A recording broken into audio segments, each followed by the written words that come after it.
आशा करता हूं आप सब बहुत अच्छे होंगे। मेरा नाम है सिद्धांत अग्निहोत्री, स्टडी क्लोज पे आपका बहुत बहुत स्वागत है। अजीब और गरीब मौसम हो गया है। मार्च में गर्मी है ना, सितंबर में बारिश, दिसंबर जनवरी में ठंडी नहीं पड़ती है, फरवरी में ठंडी पड़ रही है। क्या बेकार मौसम हो गया है, समझ ही नहीं आ रहा है कौन किधर पड़ रहा, कुछ भी हो रहा है। मुझे लग रहा है कुछ दिन बाद राजस्थान में बर्फ ना पड़ने पड़े, बर्फ हो सकता है गिर जाए और कश्मीर में हीट वेव ना चलने लगे। दुनिया का सबसे घटिया जोक मारा है मैंने।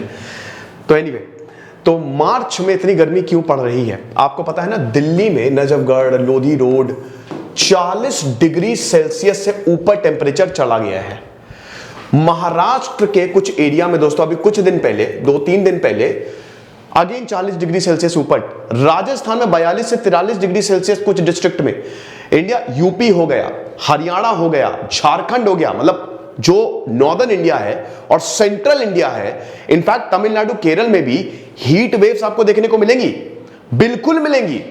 हीट वेव्स यूजुअली मार्च से मई तक चलती, नहीं जून तक चलती है।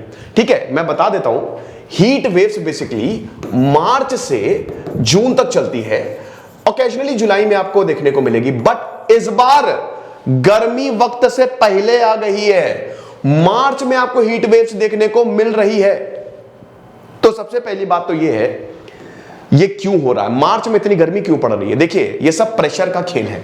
अब मैंने बहुत सारे लेक्चर लिए हैं, मॉनसून कैसे आता है, प्रेशर कैसे क्रिएट, वो ज्योग्राफी का पार्ट है। मैंने बहुत सारे जीसी लियोंग का पूरा रिव्यू किया है, यहां मैं नहीं बताऊंगा, 10 मिनट उसी में चले जाएंगे। लेकिन सब प्रेशर का खेल है, वेस्टर्न डिस्टर्बेंस का खेल है। एक्चुअली क्या है ना कि जो इस बार वेस्टर्न डिस्टर्बेंस जो होने थे वो हुए नहीं, वो लेट हो गए, जिसकी वजह से ये पाकिस्तान और थार डेजर्ट से जो गर्म हवाएं हैं ना वो इधर आ गई। ठीक है, दूसरी चीज जो एंटी साइक्लोनिक एक्टिविटीज जो यूजुअली थोड़ा टाइम बाद बनती हैं, जो मई में बनती है, वो अभी मार्च में बनने लगी। तीसरी चीज क्लियर स्काई, बादल देखने को नहीं मिले, बादल नहीं होंगे भाई, देखिए सनलाइट डायरेक्ट पड़ेगी। देखिए आप यहां पे ज्योग्राफी समझिए। ठीक है, जैसे ये अर्थ है, ये आपका इक्वेटर है, ठीक है, ये है आपका ट्रॉपिक ऑफ कैंसर, ये है आपका ट्रॉपिक ऑफ कैप्रिकॉर्न। ठीक है, ये ट्रॉपिकल एरियाज है, भारत यहीं पे ही आता है ना, भारत यहां पे आता है। तो ये इक्वेटर, जो ये वाला जो रीजन आपको ट्रॉपिकल एरियाज दिख रहा है ना, मैं फिर से बता दूं, घटिया राइटिंग है मेरी। ये जो आपको ट्रॉपिकल एरियाज दिख रहा है, ये इक्वेटर 0 डिग्री है, 23½ नॉर्थ, ये ट्रॉपिक ऑफ कैंसर, और ये ट्रॉपिक ऑफ कैप्रिकॉर्न, ये 23½ डिग्री साउथ। तो ये वाला एरिया, यहां पे सनलाइट डायरेक्ट पड़ती है, इसीलिए आपको यहां पे जबरदस्त गर्मी और बारिश देखने को मिलेगी। ये वाला जो एरिया है ये पोल्स के पास आता है, ये हो गया साउथ पोल, ये होता है नॉर्थ पोल। तो जैसे जैसे आप इक्वेटर से ऊपर जाते जाओगे, सनलाइट कम होती जाएगी, कम पड़ेगी, इसीलिए यहां वाले एरिया में आपको ठंड देखने को, यूरोप में तगड़ी ठंडी देखने को मिलती है। अभी रशिया से वॉर जो हो रहा है ना, अभी इनकी बैंड बजने वाली है, ये सैंक्शन इसीलिए नहीं लगा रहे। तो इसीलिए भारत, भाई देखो, भारत का ऊपर वाला एरिया तो यहां पे आता है, ठीक है, लेकिन नीचे वाला एरिया है, ये जो आप पेनिनसुलर इंडिया देख रहे हो ना, ये आता है ट्रॉपिक्स में। तो वहां पे आपको ठंडी नहीं, आपको बारिश देखने को मिलती है, ह्यूमिड टेम्परेचर होता है भाई जो नॉर्थ में। तभी तो भारत ब्लेस्ड है ना, पूरी दुनिया में जितने टेम्परेचर, जितने सीजन्स इनफैक्ट एक्सपीरियंस होते हैं ना, भारत वो सब करता है। भारत में आपको सर्दियां भी देखने को मिलेगी, भारत में आपको गर्मियां भी देखने को मिलेगी, भारत में आपको बारिश भी देखने को मिलेगी, स्प्रिंग देखने को मिलेगी, भारत में आपको डेजर्ट भी देखने को मिलेंगे, भारत में आपको पहाड़, बर्फीले पहाड़ देखने को मिलेंगे, ट्रॉपिकल एवरग्रीन रेन फॉरेस्ट देखने को मिलेंगे, सब कुछ भारत में आपको देखने को मिलेगा। सऊदी में नहीं है, सऊदी में ठंडी नहीं पड़ेगी, वहां गर्मी पड़ेगी। रशिया में आपको ठंडी पड़ेगी, वहां नहीं, सॉरी, सऊदी में आपको गर्मी पड़ेगी, ठंडी नहीं। रशिया में आपको हमेशा ठंड मिलेगी, कभी भी आप जाइए आपको ठंड मिलेगी, लेकिन भारत में सब मिलता है। तो भारत को इसीलिए ब्लेस्ड कंट्री बोला जाता है। लेकिन अभी मार्च में तो नहीं लगता कि भारत में ब्लेस्ड कंट्री कुछ ऐसा है, क्योंकि भयंकर गर्मी पड़ रही है, जबरदस्त गर्मी पड़ रही है। ठीक है, तो अब एक तो ये क्लियर स्काई, अब क्लियर स्काई का मतलब ना सनलाइट डायरेक्ट पड़ेगी, कोई भाई उसको बादल आदल तो है नहीं रोकने के लिए, सीधा सनलाइट। और आपको पता है ना, लैंड जो है वो तेजी से गर्म होता है। भाई कंसेप्ट तो ये है ना कि जितनी ज्यादा हीट जो है वो धरती लेता है, रात में उतनी हीट वापस भेज देता है, जितनी हीट आई। ठीक है, ठीक है, यहां पे जितनी सरफेस पे हीट आई ना, रात में वो रेडिएट कर देगा, इसीलिए रातें ठंडी हो जाती है और दिन गर्म रहता है। इसको कहते हैं टेरेस्ट्रियल रेडिएशन। लेकिन अब क्या है ना, कार्बन की मात्रा बढ़ गई है, कार्बन की मात्रा या ग्लोबल जो गैसेस हैं, ठीक है, जो ग्रीन हाउस गैसेस हैं उनकी मात्रा बढ़ गई है, तो जो रात में टेम्परेचर रेडिएट करता है ना, जितना ज्यादा कार्बन होगा एटमॉस्फेयर में वो उतना ज्यादा हीट को ट्रैप करता है, ठीक है। तो इसीलिए हीट ट्रैप हो जाती है और एक भयानक हीटिंग इफेक्ट, मतलब जो रेडिएशन है ना, वो जो गर्मी है वो रात में निकल नहीं पा रही है, फंस गई है, जिसकी वजह से ग्लोबल वार्मिंग बढ़ रही है। तो एक तो ये तो रहेगा ही, ग्लोबल वार्मिंग का खतरा तो हमेशा ही बड़ा है, वो तो धरती तो ओवरऑल गर्म हो ही रही है, ऊपर से ये heat waves condition, heat wave जब जो गर्म हवा है वो ट्रैप हो जाती है, ऊपर नहीं निकल पाती है, ठीक है। अब इसमें pressure, high pressure, low pressure का सब कुछ होता है, वो मैंने बहुत बार बताया दोस्तों, वहां यहां अगर बताने बैठोगे तो 10-15 मिनट निकल जाएंगे। तो ये समझिए, एक तो तीसरा क्लियर स्काई, चौथा बारिश भी नहीं हुई है, मार्च में बारिश ही नहीं हुई भाई। 2-3 बार बारिश तो हो जाती है ना, लेकिन मार्च में बारिश हुई ही नहीं, ठीक है, जिसकी वजह से और ज्यादा टेम्परेचर बढ़ रहा है। तो ये 4 बेसिकली रीजंस हैं कि मार्च इतना गर्म है।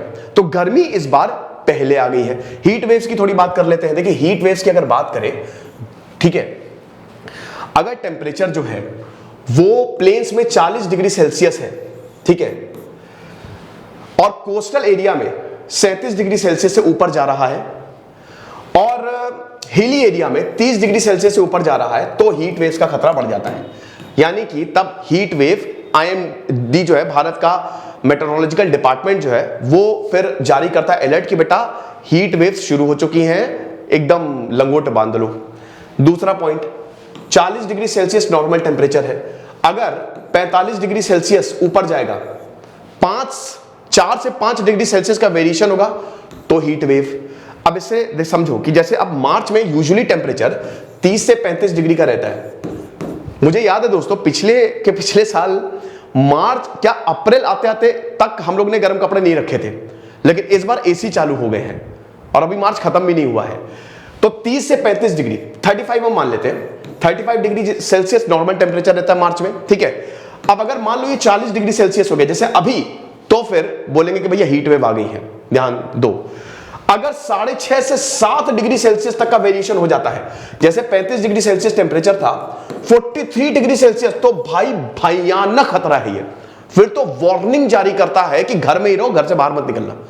अब इससे बहुत प्रॉब्लम होती है ना भाई। देखो हीट वेव आपके शरीर को तो तोड़ के रख ही देंगी। जब गर्मी, आप सर्दी को सह लोगे, गर्मी को नहीं सह पाओगे, वो आपके पूरे शरीर को तोड़ के रख देंगी।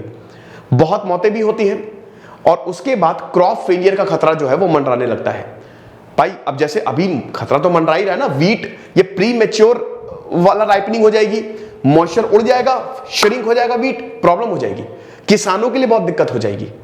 सब कुछ मेंटेन्ड है ना, एवरीथिंग इज बैलेंस्ड, लेकिन मौसम से पहले गर्मी का आना किसानों के लिए बहुत बड़ी प्रॉब्लम कर देगा। क्रॉप फेलियर्स का खतरा मंडरा रहा है। अब बड़ी बात यह है कि आने वाले समय में कुछ राहत मिलने वाली है? नहीं, आने वाले समय में कोई राहत नहीं मिलने वाली है। कुछ दिनों तक आपको इतनी ही गर्मी झेलनी पड़ेगी, टेम्परेचर और भी ज्यादा जा सकता है। दिल्ली में तो शायद क्या येलो अलर्ट जारी कर दिया, ऑरेंज से येलो आ गए हैं वो। तो आप समझिए कि आने वाले समय में कुछ दिनों तक, मतलब मार्च आपका ऐसे ही गर्मी भरा जाने वाला है। बारिश के आसार कम है, तो इसमें आप क्या कर सकते हैं? सबसे पहले तो लगातार पानी पीते रहिए, बिल्कुल डिहाइड्रेटेड मत रहिए, पानी पीजिए, कोशिश करें कि घर में ही रहें। अगर अभी तो वर्क फ्रॉम होम ही है, ज्यादा बाहर ना निकले, स्पेशली दोपहर में ज्यादा बाहर ना निकले। अगर आप बाहर पे भी हैं तो थोड़ा छाए वाव में रहने की कोशिश करें, अपने आप को लगातार हाइड्रेट करते। गन्ने का जूस पियो यार, अब तो मौसम आ गया गन्ने का जूस का। टॉवल ले ले एक और उसको गीला करके, अगर जब कहीं पे भी आप गाड़ी वाड़ी चला रहे हैं तो यहाँ पे रख ले, ठीक है, पूरा मतलब पानी ऐसे ना टपके, ऐसे वो गीला करके सर पे लपेट ले, वो बहुत ज्यादा आपको मदद करेगा। तो इस तरीके के कुछ उपाय करें जिससे आप बच सके, वरना यार बहुत हीट स्ट्रोक का खतरा बढ़ जाता है और प्रोडक्टिविटी बहुत ज्यादा कम हो जाती है, थकान लगने लगती है, दिमाग खराब हो जाता है। गर्मी में ना वो काम नहीं करता है दिमाग, तो इसीलिए अपने आप को थोड़ा सा सेफ साइड पे रखें। तो ये लेक्चर था। और गर्मी तो अभी तो आने वाली है, मतलब मार्च और मई में कह रहे हैं ना कि भाई मार्च में ये हाल है तो मई जून में तो प्राण ही निकल जाएंगे। प्राण नहीं निकलेंगे, परेशान मत हो, यही टेम्परेचर मेंटेन रहेगा, ठीक है। अब ऐसा नहीं है कि 50-60 डिग्री चला जाएगा, ऐसा कुछ नहीं होगा, है ना। टेम्परेचर यही रहेगा, लेकिन हाँ मार्च जो है वो गर्म हो गया, गर्मी पहले आ गई है। खुश रहिए, पढ़ते रहिए। दिस इज सिद्धांत अग्निहोत्री साइनिंग ऑफ।